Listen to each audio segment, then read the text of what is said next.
Now you all know I don't criticise right-wing parties on this channel, but fortunately the Conservatives are definitely not right-wing anymore, which is good news, because Kemi's trending on Twitter. Kemi Badenoch gains fans after Piers Morgan interview.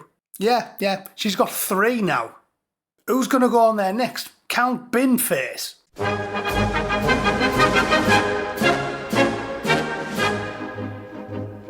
Right, this is news apparently. In a 40-minute interview posted Wednesday, Kemi Badenoch tackled Keir Starmer's leadership, Trump's policies, Brexit and cultural issues.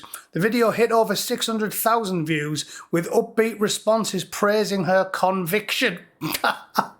A British politician with conviction. The only conviction that British politicians generally have are those for sex offences, and that's why several of them have been in court lately. They don't have conviction, they have convictions, because they're all thieves, criminals and pill-popping sex pests. It says apparently she's got a 31% favourability rating, and while the party trails badly after 2024 losses, her personal popularity rises. Though skeptics note views don't guarantee votes. Yeah, no shit. I'm having a go at the Conservatives because I'm very concerned that a few of you viewing don't remember quite how bad they were last time around.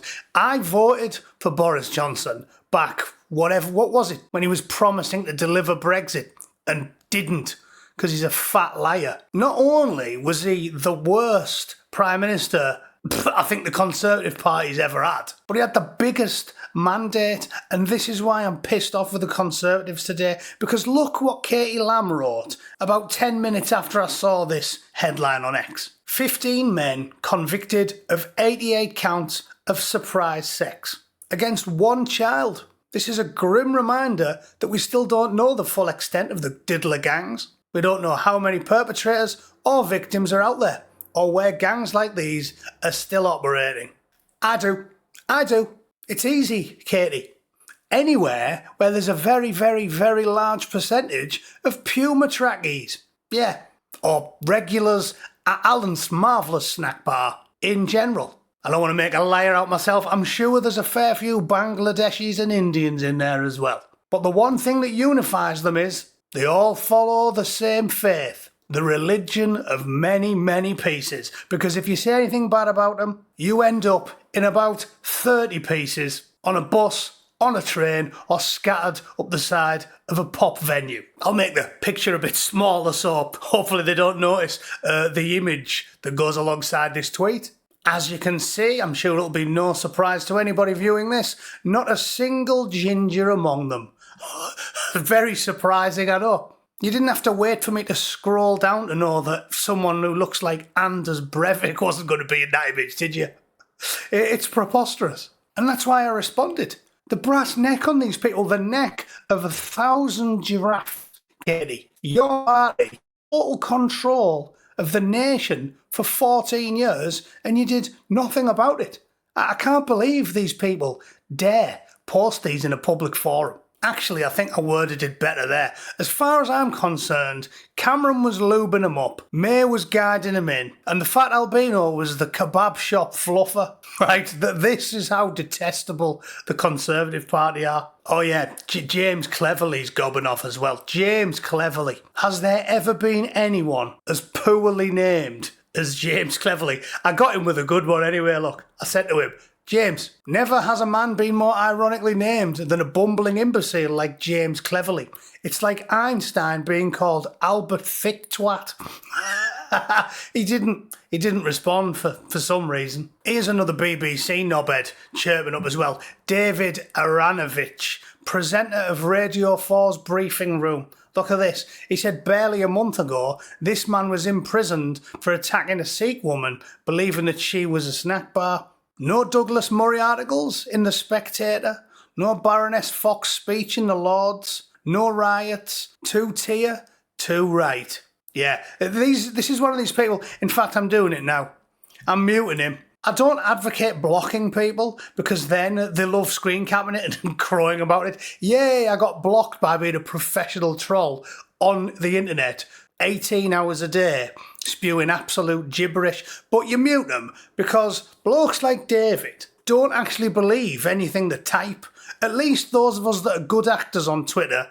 You know, when I insult James Cleverly, or you better believe I agree with it. I have a 100% conviction when I'm calling people like James Cleverly a moron, or Katie Lamb a liar. But David doesn't believe this. He's got eyes and ears. He's walked around in the United Kingdom for the last few decades. He knows that there's a two-tier justice system. The very existence of gangs that trafficked and tortured children for 30 years while the government and the police did nothing about it is all the proof we need. Henry Novak is merely a sliver, the tiniest speck of evidence alongside a boulder, which was the state-mandated torture of hundreds of thousands of children. So he doesn't believe what he's typing.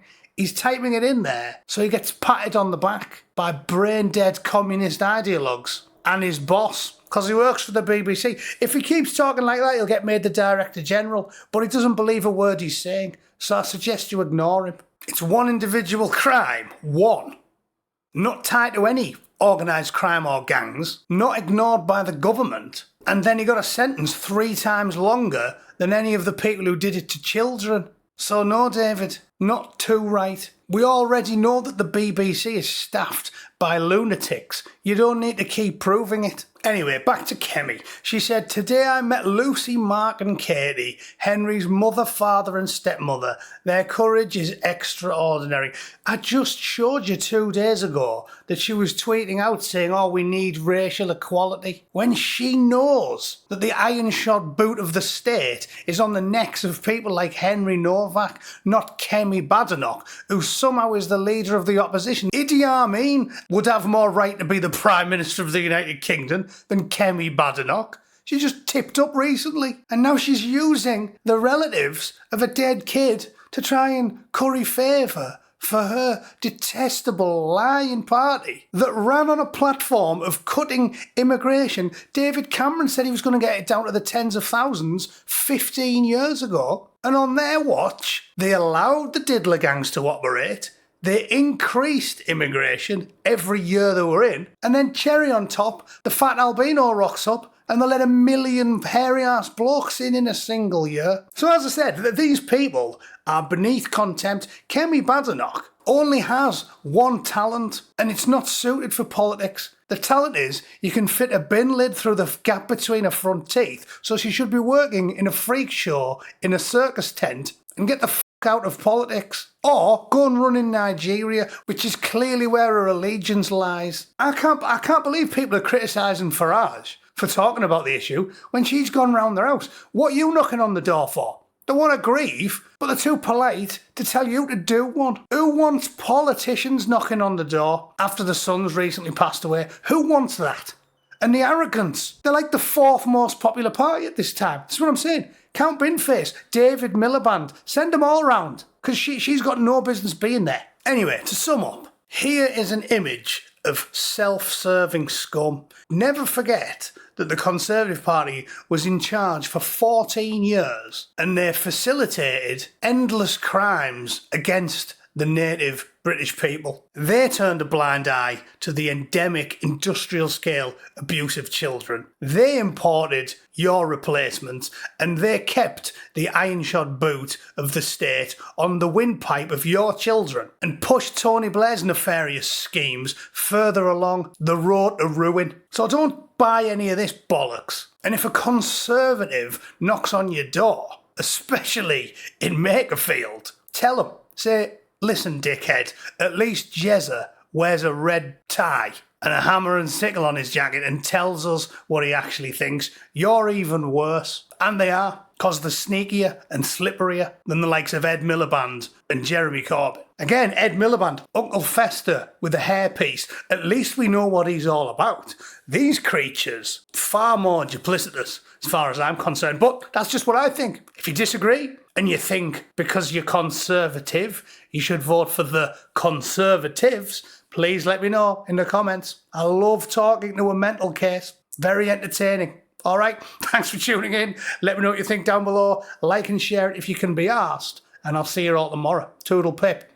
Cheers.